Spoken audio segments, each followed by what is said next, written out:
విశాఖలో ఇవాళ సంపూర్ణ చంద్రగ్రహణం కారణంగా ఉత్తరాంధ్రలోని ప్రధాన ఆలయాలన్నీ కూడా మూసివేశారు. ఇక గ్రహణం ప్రారంభం కాకముందే ఆలయాల తలుపులను కూడా మూసివేసి గ్రహణం పూర్తయిన తర్వాత పునఃప్రారంభిస్తారు. గ్రహణం అనంతరం ఆలయాలను శుద్ధి చేసి ప్రత్యేక పూజలు నిర్వహిస్తారు. ఈ నేపథ్యంలో గ్రహణంపై ఉన్నటువంటి అపోహలు తదితర అంశాలపై వైభవ వెంకటేశ్వర స్వామి అర్చకులు గోపి నంబాల శేషాచార్యులతో మా deputy input editor Vasu face to face. సంపూర్ణ చంద్రగ్రహణం సందర్భంగా ఉత్తరాంధ్రలో చాలా ముఖ్యమైన ఆలయాలను కూడా మూసేస్తున్నారు. పూర్తి సంప్రోక్షణ అనంతరం కూడా రేపు తెరిచే అవకాశం ఉంది, భక్తులు కూడా దర్శించే అవకాశం ఉంది. ఈ నేపథ్యంలో ఉత్తరాంధ్ర ఆరాధ్యం వైభవ వెంకటేశ్వర టెంపుల్ చాలా ప్రాధాన్యత చెందుకుంది. రాష్ట్ర వ్యాప్తంగా కూడా ఇక్కడ భక్తులు భారీగా వస్తున్న నేపథ్యంలో మనతో పాటు ప్రధాన అర్చకులు ఉన్నారు. సార్, ఈ సంప్రోక్షణ లేకపోతే ఈ మొత్తం చంద్రగ్రహణం ఈ కార్యక్రమాలు ఏంటి అసలు? సర్వమంగళ స్వరూపం సకల శక్తి సమన్వితం తం భజే వైభవ వెంకటేశం విశాఖ నగరాధిపం. విశాఖపట్నం ఉత్తర నియోజకవర్గంలో వేంచేసి ఉన్న స్వామి శ్రీ వైభవ వెంకటేశ్వర స్వామి వారి దివ్యక్షేత్రం ఎన్జీజీఓస్ కాలనీ కప్రాడ. ఉత్తరాంధ్ర ఆరాధ్య దైవంగా చుట్టుపక్కల ఉండే ప్రాంతాలు నిత్య సందర్శనం చేసుకునే క్షేత్రం ఇది. చంద్రగ్రహణం ఏర్పడడం చేత ప్రతి పౌర్ణమికి అయ్యవారికి అభిషేకం జరుగుతుంది. అది చంద్రగ్రహణంతో కూడి ఉండడం చేత ఉదయాన్నే స్వామివారి తలుపులు తెరిచి అయ్యవారికి జరిపించాల్సిన నిత్య ఆరాధన నైమిత్తిక కార్యక్రమాలు ఏమున్నాయో అభిషేకాది కార్యక్రమాలు పూర్తి చేయడం జరిగింది. అలాగే అయ్యవారికి ఆరాధనాది కార్యక్రమాలు పూర్తి చేసి రాజభోగ నివేదన కార్యక్రమం పూర్తి చేసుకుని తలుపు మూయడం జరిగింది. చంద్రగ్రహణం ఏర్పడడం చేత సాయంత్రం మరి దర్శనాలు నిలుపుదల చేశారు క్షేత్రంలో. ఈ వేసినటువంటి తలుపు మళ్ళీ రేపటి ఉదయం 5:30కే తెరుస్తారు. తెరచి సంప్రోక్షణ కార్యక్రమం నిర్వహిస్తారు. సుమారు 10 గంటల వరకు అన్ని దేవతామూర్తులకి సంప్రోక్షణ జరిపి పంచామృత అభిషేకాది కార్యక్రమాలు జరిపి మళ్ళీ స్వామిని అలంకార భూషితుడిగా సిద్ధం చేసి భక్తులకు దర్శనం ఇవ్వడం జరుగుతుంది. చంద్రగ్రహణం ఏర్పడడం చేత ప్రతి క్షేత్రంలో ఒక వైదిక ధర్మం ఉంటుంది. ఒక్కొక్క ప్రాంతంలో సమయాలు నిర్దిష్టమై ఉంటాయి. ఒక 2-3 నిమిషాలు 5-6 నిమిషాలు తేడాలు ఉంటాయి. ఈసారి ఏర్పడిన ఈ గ్రహణం రాత్రి ఏర్పడుతోంది. సుమారు 9:56 3 గంటల 30 నిమిషములు ఈ గ్రహణ సమయం ఉంటుంది. తదనంతరం మోక్షకాలం 1 గంట 30 నిమిషాలు 35 నిమిషాలు ప్రాంతీయ ఆచారం బట్టి ఒక 5-6 నిమిషాలు అటు ఇటుగా ఉంటాయి. కనుక ఆ నిర్దిష్టమైన సమయంలో సన్నిధి కానీ దేవాలయాలు కానీ ఆరాధనాది అర్చనాది కార్యక్రమాలు మాత్రం ఎక్కడ చెయ్యరు ప్రధానంగా. అయితే సామాన్య భక్తులు కానీ సాధకులు కానీ మానవ జన్మెత్తినటువంటి మనలాంటి వారందరం చేసుకోవలసినది పట్టు స్నానమని గ్రహణం పట్టేటప్పుడు స్నానం చేసి ఒక జపం ఆరాధన అనగా జపం మాత్రమే, అంటే మూర్తుల దగ్గర కూర్చొని చేసేది కాదు.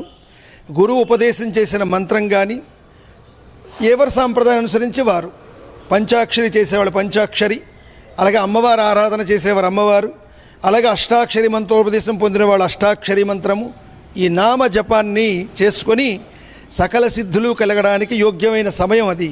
తద్వారా మనం చేసే ఈ జపం కానీ ఏదైతే మనం అనుష్ఠానం చేసుకుంటామో మనం వ్యక్తిగతంగా మనకు ఒక రక్షణ ఏర్పడుతుంది, సిద్ధి కలుగుతుంది అంటారు. బాహ్యంగా ప్రకృతిలో ఏర్పడినటువంటి ఒక విపత్కరమైనటువంటి పరిస్థితి ఇది గ్రహణం అనేది.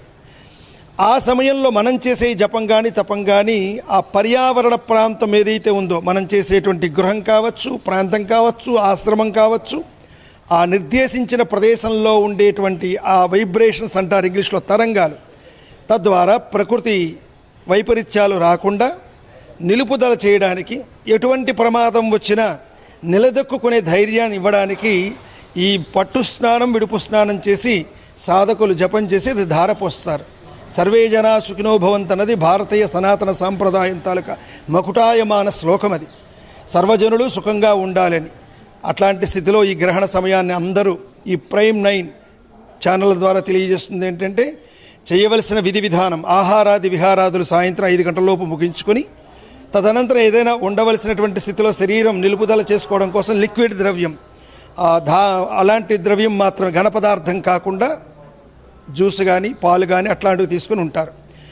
గ్రహణం పూర్తిగా విడిచిపెట్టిన తర్వాత 5 గంటల సమయంలో ఉదయాన్నే ప్రాతకాల స్నానం కార్యక్రమాలు చేసుకొని ఆరాధనాది సంప్రోక్షణ ఇంట్లో చేసుకుని గృహశుద్ధి చేసుకొని అప్పుడు ఏదైనా స్వామికి నైవేద్యం పెట్టి పుచ్చుకోవడం శ్రేష్టం. ఇది గ్రహణ ధర్మం. ఇది తద్వారా చేస్తే గృహానికి, వాతావరణానికి, పరిసరాలకి, ప్రాంతానికి, ప్రకృతికి, సమాజానికి హితవు చేకూరుతుందని తెలియజేస్తూ ఉన్నాం. స్వామి, ఉత్తరాంధ్రలో ఉన్న దేవాలయాలు అరసవెల్లి కానీ లేకపోతే మన సింహాచలం కానీ అక్కడ కూడా సమయాలు తేడా ఉంటే అక్కడ ఏంటి ప్రాసెస్? అక్కడ ఉండేటువంటి అర్చనా మూర్తులు ఒక్కొక్క చోట ఏకమూర్తిగా ఉంటాడు స్వామి. బహుదేవాలయాలు బహుమూర్తులు ఉండవు కనుక వాళ్ళ సంప్రోక్షణాది కార్యక్రమాలలో సమయంలో మార్పులు ఉంటాయి. విగ్రహాలు అంటే అర్చనామూర్తి విగ్రహాలు ఎక్కువగా ఉండి పరివారం అంటారు వాటిని పరిభాషలో. ఉత్సవమూర్తులని, ద్రోమని, కౌతుక భేరమని ఇలాగ షడ్భేరాలతో ఉండే దేవాలయాలు ఉంటాయి. కేవలం ఒక మూర్తిని పెట్టే మందిరాలుగా ఉంటాయి. ఒక మూర్తిగా ఉండే వాటికి సంప్రోక్షణాది కార్యక్రమాలు వేగవంతంగా చేసి భక్తులకు దర్శనం ఇవ్వడం జరుగుతుంది. అరసవెల్లి చుట్టుపక్కల క్షేత్రాల్లో ఉండేటువంటి ప్రాంతీయ ఆచారాన్ని అనుసరించి వాళ్ళ సమయపాలన చేస్తారు. సమయాన్ని అనుసరించి మూర్తులు ఎక్కువగా ఉంటే సంప్రోక్షణాది కార్యక్రమముల సమయాన్ని ఎక్కువ తీసుకుని శుద్ధి చేసి ఆయా ప్రాంత అనుసరణీయమైన సంప్రదాయాన్ని అనుసరించి దర్శనాల్లోనూ భక్తుల్ని సందర్శించే సమయంలోనూ వేళల్లో ఒక అరగంట అటు ఇటుగా అవుతుంది. ఎవరైనా సహజంగా ఇదే సమయాన్ని పాటిస్తారు. స్వామి, కొంతమంది సంపూర్ణ గ్రహణం చూడొచ్చు, చంద్రగ్రహణం చూడకూడదు అని కొంత అపోహలు ఉన్నాయి, మీరేమంటారు? ఈ గ్రహణం అనేటువంటిది చంద్రుడితో ఉండేటువంటి రాహుగ్రస్తమైన గ్రహణంగా భావిస్తారు. ప్రకృతిలో జరిగిన మార్పు ఇది. దాన్ని మనం గౌరవించాలి తప్ప ఏం జరుగుతుంది, ఇలా చూస్తే ఏమైపోతుందా అంటే ఏమైపోతుందన్నది కాదు. మన వరకు మనం హాయిగా వెళ్ళిపోతాం. తద్వారా వచ్చే రేస్ తరంగాలు ఏవైతే ఉంటాయో విజ్ఞాన శాస్త్రరీత్యా విషయాన్ని తెలుసుకోవడంలో తప్పు లేదు, కానీ వితండవాదనకు వెళ్ళకూడదు. ఇవి మన ఋషులు ఇచ్చిన హర్ష సంప్రదాయం ఇది. దాన్ని గౌరవించాలి. గ్రహణం చూడొచ్చు అంటే కొన్ని రాసులు చూడకూడదు అంటారు. కుంభరాశి ఉదాహరణ, కుంభరాశి వారు చూడకూడదు అంటే ఆ తరంగాలు ఆ స్థితిలో ఆ సమయంలో ఆ జాతకులు చూసుకోకుండా అలా చేసినా సరే దానికి ప్రాయశ్చిత్తం చేసుకుంటారు. ఒకవేళ ఇతరులు ఎవరైనా సరే చూసినా సరే ఆ చూసేటువంటి స్థితిలో వాటి ద్వారా వచ్చే తరంగాలు మన శరీరంలో ఇమ్యూనిటీ పవర్ అంటారు, ఆ వ్యాధి నిరోధక శక్తి పుష్కలంగా ఉన్నప్పుడు అవి కొంచెం ఇబ్బంది పెట్టవు. ఏమాత్రం బలహీన పడితే ఆ తరంగాలు మన మానసిక శారీరక బలహీనతకి దోహదం చేస్తాయి. అంతే తప్ప కానీ దీన్ని చూడకూడదు. ఇప్పుడు ఎందుకంటే విజ్ఞాన శాస్త్రం చాలా విస్తరించింది. ప్రపంచం అంతా అరచేతిలో పెట్టుకుని చూసే స్థాయిలో ఉండే సెల్ ఫోన్ల ద్వారా కానీ వీటి ద్వారా కానీ ప్రచార మాధ్యమాల ద్వారా కానీ అందరూ విరివిగా చూస్తున్నారు. ఎలా జరుగుతుందో చూద్దామని.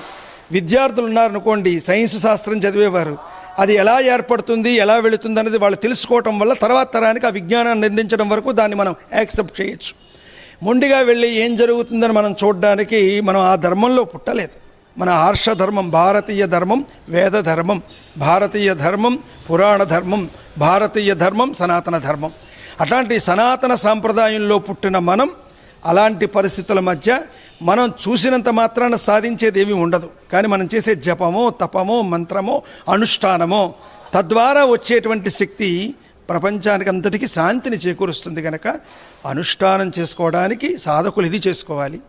విజ్ఞాన శాస్త్రంలో ఇది ఎలా ఏర్పడుతుందని తెలుసుకోగలిగిన విద్యార్థి దశలో ఉండేవాళ్ళు పెద్దలు అనుసరించిన మార్గం, దానికి జాగ్రత్తలు ఎలా తీసుకోవాలని ఒక నల్ల దాని మీద పెట్టి ఆ జరిగే మార్పుల తరంగాలు అద్దానికి నలుపు రాసి పూర్వం దశలో దానికి బాగా దీపాన్ని పెట్టి అద్దాన్నంతా నలుపుగా చేసి చూపించేవారు. దాంట్లో తెలియక కాదు, వాళ్ళు విజ్ఞానాన్ని మనకన్నా ముందు స్టడీ చేశారు.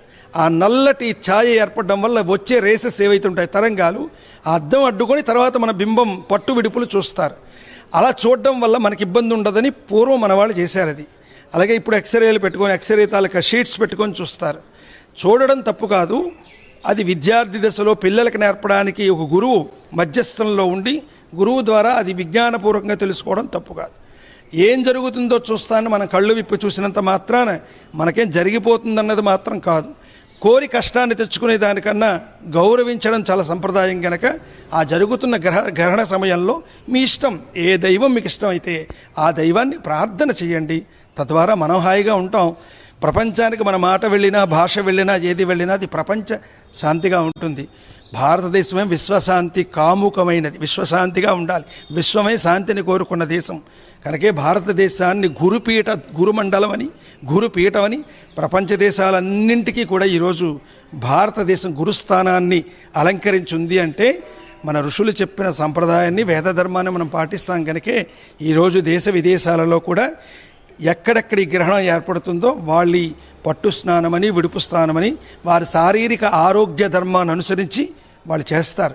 కనుక మనం కూడా ఉదాహరణకి మధుమేహం కానీ, రక్తపోటు అంటే బీపీ కానీ ఇట్లాంటి వాళ్ళు ఉండేవాళ్ళు ఆహార విహారాదులు చిన్న చిన్న మార్పులు చేసుకొని లిక్విడ్ ద్రవ్యం తీసుకొని ఉండాలి తప్ప పూర్తిగా నిరాహారంగా ఉండడం కానీ అట్లాంటివి చేసి శరీర ధర్మాన్ని పాడు చేసుకోకూడదు. ఇది ప్రైమ్ 9 ఛానల్ వారు ప్రత్యేకించి జనావళిలోకి వెళ్ళాలని వాళ్ళ తాపత్రయాన్ని అర్థం చేసుకొని ఇవాళ సన్నిధి కైంకర్యం అయిన తర్వాత ఈ విషయాన్ని ఛానల్ ద్వారా తెలియజేస్తున్నాను. మనది భారతీయ ధర్మం, సనాతన ధర్మం. దాన్ని ప్రేమించండి, గౌరవించండి. అదే మన ఊపిరిగా మనం బ్రతుకుదాం. జై శ్రీమన్నారాయణ. ఇది మొత్తానికి ఉత్తరాంధ్రలో ఉన్నటువంటి ప్రాచుర్యం చెందినట్టు వై వెంకటేశ్వర టెంపుల్ అయితేనే, సింహాచలం టెంపుల్ అయితేనే, అర్సల్ టెంపుల్ మొత్తం కూడా ఆయా సమయాల్లో ఆలయాలు మూసివేసి రేపు సంప్రోక్షణ అనంతరం కూడా భక్తులు దర్శిస్తారని స్వామి చెప్తున్నారు. కెమెరా పర్సన్ సుధాకర్తో వాసు, ప్రైమ్ 9 విశాఖ.